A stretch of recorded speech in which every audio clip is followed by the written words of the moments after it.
These are the dominant 7th chords with a 13th, a raised 11th or flat 5, and both varieties of altered ninths, the flat 9 and sharp 9, on the 1, 2, 3, 5 string family on E.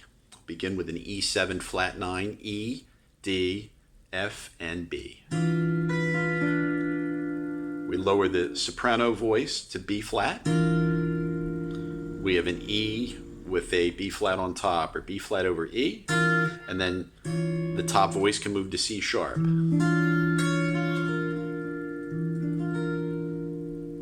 that can resolve to A. And remember, these can move in minor thirds. And we can use voice exchange. So we have, for instance, on G, G, E, G sharp, and F compress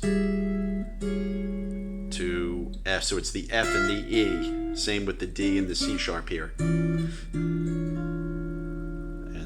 that's how that resolves. So again, movable by thirds.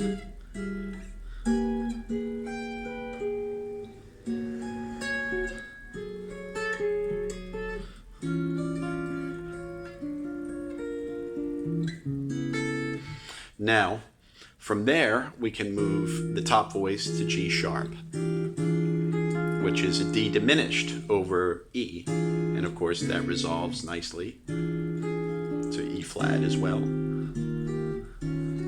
So this would be E, D, F, and G sharp. And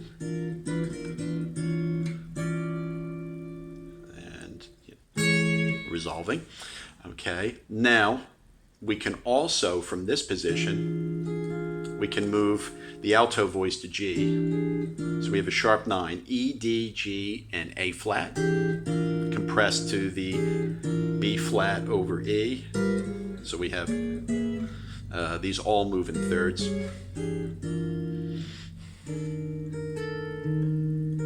Resolving to E flat. Moving ahead here, we have the traditional E7, E, D, G sharp, and B. And of course, the bass can move up to an F to get it diminished, but it also will move to a G.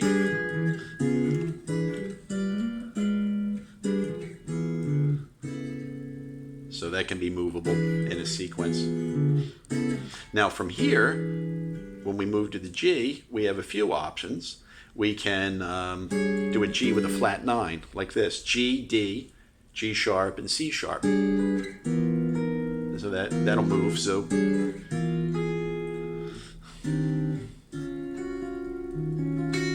that's a really nice cadence.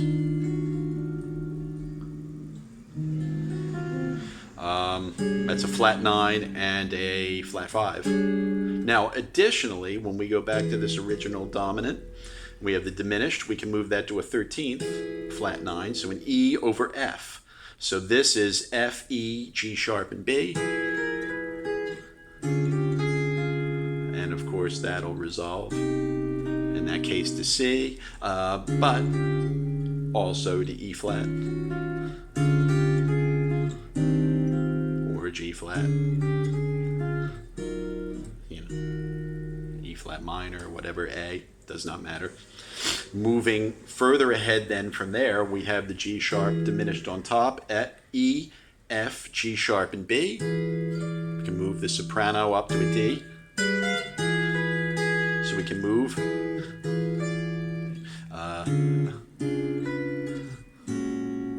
So that's a movable form.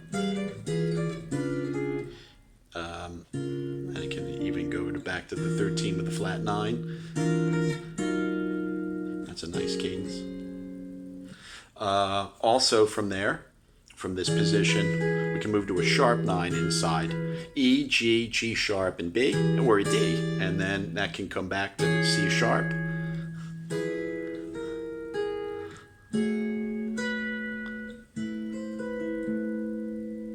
So that's nice too. It's a little more dissonant, but works well.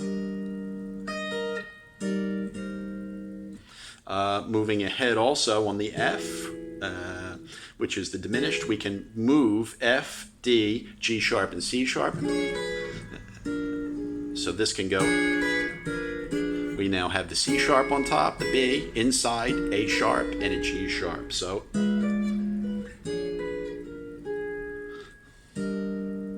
that's fine. Okay, movable by thirds. Now we have an exchange.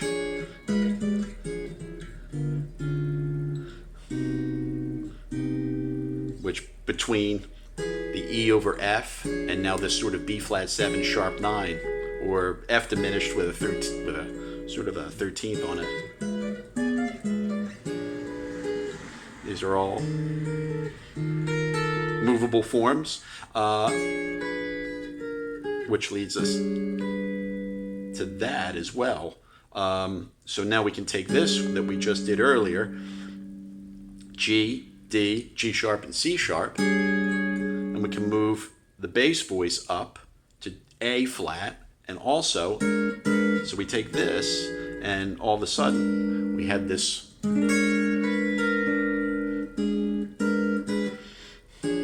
So we have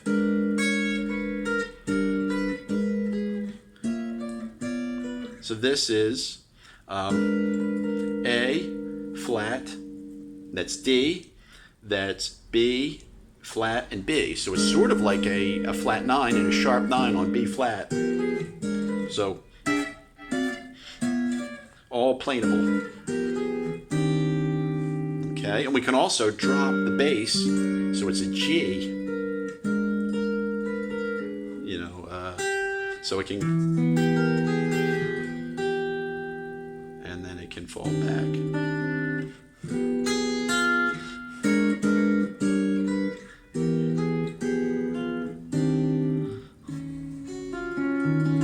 So it can go in that direction as well. This one can do a double alteration. So we can have a F, D, B flat, and C sharp. That's a nice one, you know, and resolve to G flat or C or wherever we need it to go. You could go to C.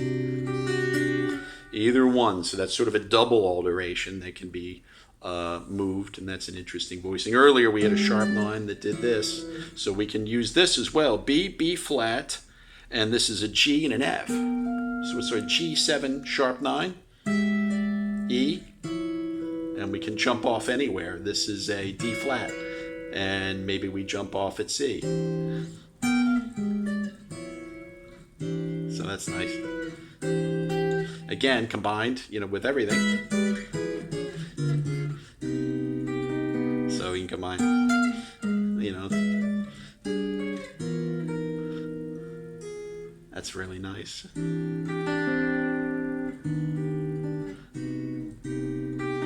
So either one, that's fine. Also, we have this. Again, following the scale. It's a G.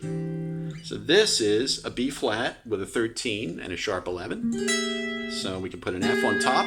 B flat, G, A flat, and F. Going to D flat. And then E. And then cycling. Do it on G. And then finally do it E flat. Resolve to the E flat chord. That's certainly possible as well. I mean, there are so many different combinations that can be used. Even a traditional triads kind of movement like this, E, B flat over E. So this is an E, F, B flat, and D. You know, this can be, you know, and then moved down. So that can be moved as well. That's just a typical formation, and you can, you know, you can move these, you can, you know, mix and match these sorts of things. And what's nice about the forms is you can keep a bass note for some things. For instance, you can use this sharp 9 inside and then move it down to this. You know, it doesn't matter. It's easy.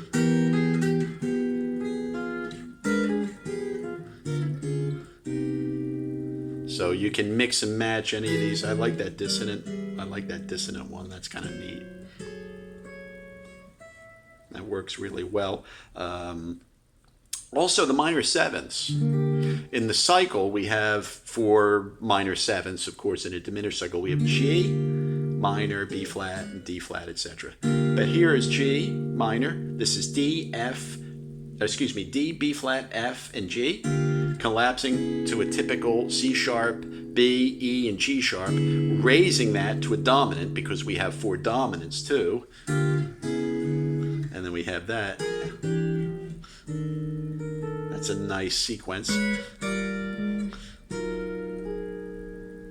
So that works really well, and that's just minor 7th chords.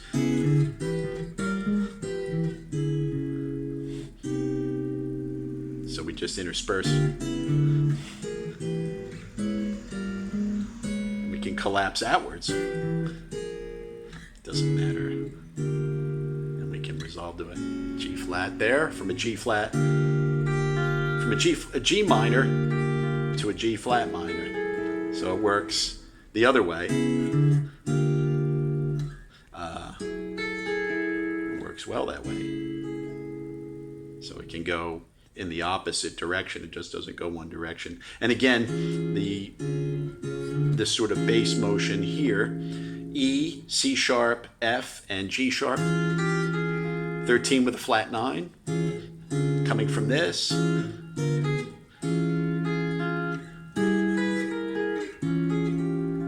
Really nice. Beautiful in the thirds, really works well. You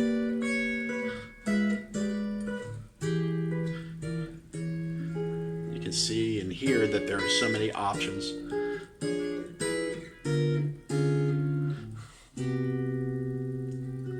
So this chord family in particular has so many options to it that are available to us. I mean, we just have so much that's there.